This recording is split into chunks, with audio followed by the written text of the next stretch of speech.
పుట్టిన వెంటనే నవ్వులతో ఇంటిని నింపాల్సిన ఓ చిన్నారి కొన్ని రోజుల్లోనే మౌనంగా మాయమవుతోంది. అడుగులు వేయాల్సిన వయసులోనే శ్వాస కోసం పోరాడుతూ ప్రాణాలు కోల్పోతున్న వేలాది మంది బిడ్డలు. ఇది ఒక్క కుటుంబ బాధ కాదు, ప్రపంచవ్యాప్తంగా జరుగుతున్న మౌన విషాదం. ఐక్యరాజ్యసమితి నివేదిక ప్రకారం 2024లో 5 ఏళ్లు కూడా నిండని దాదాపు 49 లక్షల చిన్నారులు ప్రాణాలు కోల్పోయారు. అంతేకాదు 5 ఏళ్లు దాటిన మరో 21 లక్షల మంది పిల్లలు, యువత కూడా మరణించారు. ఈ మరణాలు కేవలం వ్యాధుల వల్ల మాత్రమే కావు. సమయానికి చికిత్స అందకపోవడం, సరైన పోషకాహారం లేకపోవడం, కనీస వైద్య సదుపాయాలు దొరక్కపోవడం ప్రధాన కారణాలు.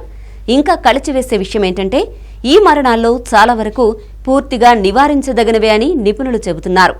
ప్రీమెచ్యూర్ బర్త్స్, ప్రసవ సమయంలో వచ్చే సమస్యలు, జననం తర్వాత మొదటి కొన్ని రోజుల్లో వచ్చే ఇన్ఫెక్షన్లు, ఇవే ఈ చిన్న ప్రాణాలను కబళిస్తున్నాయి. ప్రతి చిన్నారి జీవితం అమూల్యం. ఆ జీవితం ఇలా మౌనంగా ముగియకుండా చూడ్డం మనందరి బాధ్యత.